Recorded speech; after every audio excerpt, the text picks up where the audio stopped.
मतलब जो Republic word है वो हमने कहां से लिया है? सबसे पहली बात रिपब्लिक का मतलब क्या होता है? कल मैंने आपको बता दिया था, जब किसी देश के मुखिया को यदि इलेक्शन के माध्यम से चुना जाता है तो वही रिपब्लिक नेशन होता है, यानी गणतंत्र गणराज्य होता है। वो देश अपने आप में गणराज्य बन जाता है। तो भैया इसको जो लिया गया सीधा-सीधा सा अगर आंसर करना है तो आंसर हो जाएगा फ्रेंच कॉन्स्टिट्यूशन। क्या हो जाएगा? French constitution. इसके अलावा फ्रांस से और क्या-क्या लिया गया है? मेरे प्यारे बच्चों, अगर हम फ्रांस से लिखने की बात करें तो आइडियल्स ऑफ जस्टिस लिए गए हैं रशिया से, और आइडियल्स ऑफ लिबर्टी ये कहां से लिया गया है? फ्रांस से लिया गया है। इक्वालिटी एंड फ्रेटर्निटी ये फ्रांस से लिया गया है। आपसे पूछ लेता है equality and fraternity in the constitution.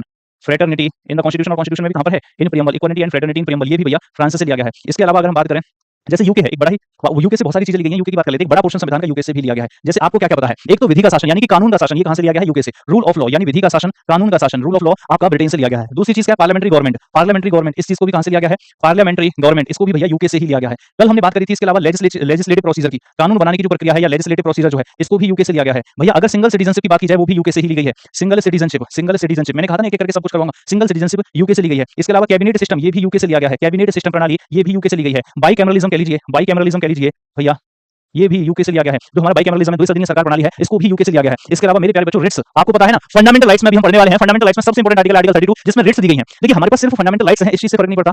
आपके पास अगर फंडामेंटल राइट्स के उल्लंघन को रोकने के लिए इफेक्टिव मशीनरी ना हो, जैसे संविधान ने आपको फंडामेंटल राइट्स दे दिए, ठीक है सर दे दिया, अगर उनका उल्लंघन हो रहा है तो हो रहा है, उसको रोकने वाला कोई है नहीं, तो क्या फायदा फंडामेंटल राइट्स का?